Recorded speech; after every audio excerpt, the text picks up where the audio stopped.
Salman but ने बाबर आजम से related दोस्तों एक स्टेटमेंट दी है और इस स्टेटमेंट ने ना कुछ लोगों को फुल टाइम आग लगा दी है। सलमान बट साहब ये कहते हैं कि यार ये जितने भी प्लेयर्स इस टाइम पाकिस्तान क्रिकेट टीम में खेल रहे हैं ना, इन सब की जितनी भी मैच फीस है ना, ये जितने भी पैसे कमाते हैं उसका एक सर्टेन पोर्शन सारे बाबर आजम को दें। और उसकी रीज़न उन्होंने ये बताई है कि पाकिस्तान की क्रिकेट टीम जीते हारे जो मर्ज़ी हो, सारे का सारा मलबा आकर गिरता है बाबर आजम के ऊपर। उन्होंने कहा ये सही है, खाना सारे खाएं और बिल बाबर आजम के नाम पर हर दफ़ा फटे, ये कौन सी रॉकेट साइंस है।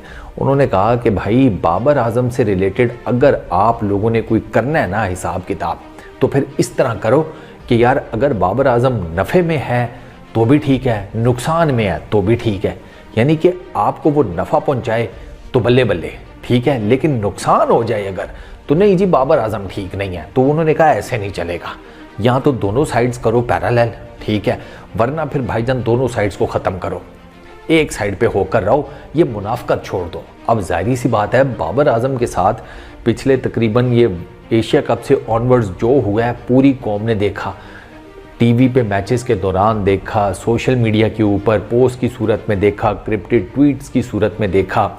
तो लोग हमारे इतने सियाने तो हैं, उन्होंने 2 + 2 4 कर लिया कि भाई साहब बाबर आजम के नीचे टीम का तो कोई रोला मचा हुआ है, मतलब बाबर आजम ऊपर ठीक लेकिन नीचे प्रॉब्लम।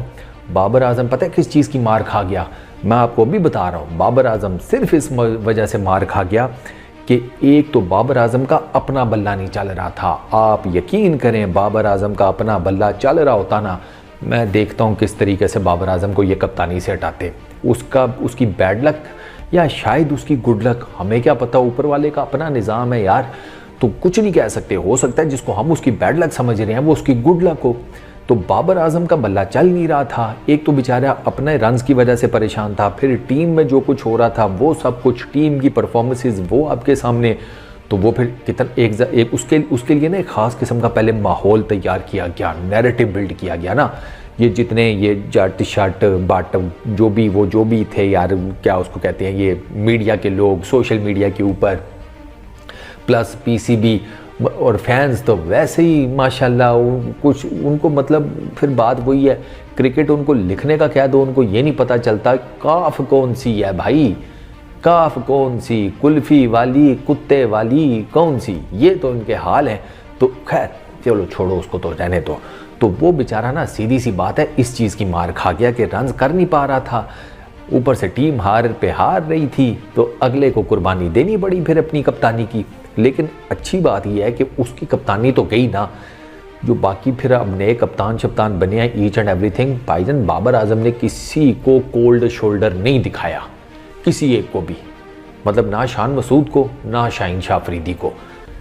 जिसको जिस तरीके से कप्तानी मिली है हमें सब पता है, ठीक है ना। मैंने इसके ऊपर वीडियोस की हुई हैं, मैंने इसके ऊपर नाम ले लेके लोगों का बताया हुआ है, आप लोगों को सारी डिटेल हमेशा बताई है कि भाई साहब बाबर आजम के साथ ये सब कुछ हुआ है।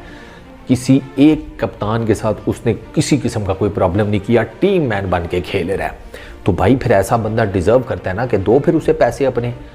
अगर हार उसके ऊपर डालनी है, 2 50 वो कर गया, 150 प्लस के स्ट्राइक रेट से 2 इनिंग्स वो खेल गया उस फॉर्मेट में जिस फॉर्मेट का कहते हैं वो बैट्समैन ही नहीं है, तो और अब उसमें से क्या क्रूड ऑयल निकाले वो हैं, कर्जे माफ़ करा दे हमारे पाकिस्तानियों के, और वो क्या करे।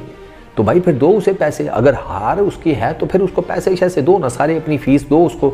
जो मैं कहता हूँ मैनेजमेंट को भी शामिल करो, पीसीबी वालों को भी शामिल करो भाई, कि ये कौन सा तरीका है कि भाई बाबर आजम जिता दे तो भाई टीम एफर्ट हो गई, ये हो गया वो हो गया, और जब बाबर आजम की वजह से हार रहे थे कप्तान ही नहीं ठीक, कप्तान का ही सारा मसला है, कप्तान के ही रोले हैं। वो हमारा the greatest left arm bowler of, मैं कहता हूँ all time in cricket in Pakistan, वो पहले कहता था बाबर आजम के मसाइल, बाबर आजम ये, बाबर आजम ये मसला, बाबर आजम में वो मसला, बाबर आजम टीका नहीं ठीक लगाता, बाबर आजम लेटता ठीक नहीं है, सोता ठीक नहीं है। और भाई साहब ऑस्ट्रेलिया में सीरीज़ हारे तो अगले फरमाते हैं खिलाड़ियों को बैक करें, उनको डीमोटिवेट ना करें, ये यूनिट बनकर सारे खेलते हैं, तो पूरी की पूरी यूनिट को हमें उठाना है। और सदके जाऊं कसम अल्लाह पाक की, बीमारी की हालत में भी तुम लोगों की मुनाफकत के बारे में सोचता हूँ तो बीपी जो है ना सीधा जाता है 120 से 320 के ऊपर। और खुदा का खौफ किया करो यार, कम से कम तुम लोगों को मरने से भी डर नहीं लगता। खैर भट्ट साहब ने, इन शॉर्ट बात करूँगा, भट्ट साहब ने बात बिल्कुल ठीक की है भाई। अगर आपने सारा मलबा बाबर आजम के ऊपर डालना है ना, तो भाई तुम सारे फिर पैसे भी बाबर आजम को दो, अब कोई नहीं बोलेगा। वो सारे पैसों के लिए तो कर रहे होते हैं। ये जो लीग क्रिकेट में जाने की इतनी सारों को आग लगी होती है, टेस्ट क्रिकेट किसी मौत पड़ती है खेलते हुए, इनका यही होता है कि T20 लीग क्रिकेट ही खेलते रहें बस, किसी तरीके से साथ में थोड़े थोड़े मैचेस पाकिस्तान क्रिकेट के लिए भी खेल लें। तो भाई ये सारे पैसे की गेम है ना। वो लीग क्रिकेट में तब जाता है जब उसको होता है कि भाई बिल्कुल फ्री टाइम है।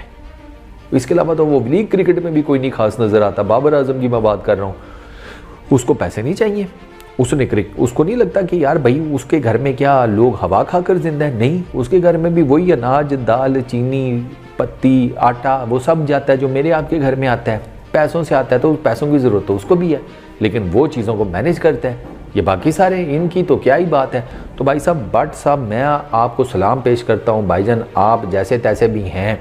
भट्ट साहब आपने यहाँ पे बात बिल्कुल ठीक की है कि बाबर आजम के साथ ये जो नाइंसाफ़ी हो रही है ना, ये बंद होनी चाहिए। और इंशाअल्लाह अल्लाह के हुक्म से, ऊपर वाले की जिसे कहते हैं ना पुश से, यानी कि धक्के से, सहारे से, ये जो नाइंसाफ़ी है ना ख़त्म करा कर छोड़ेंगे। बस इस वीडियो में इतना ही। अपना बहुत ख्याल रखिएगा।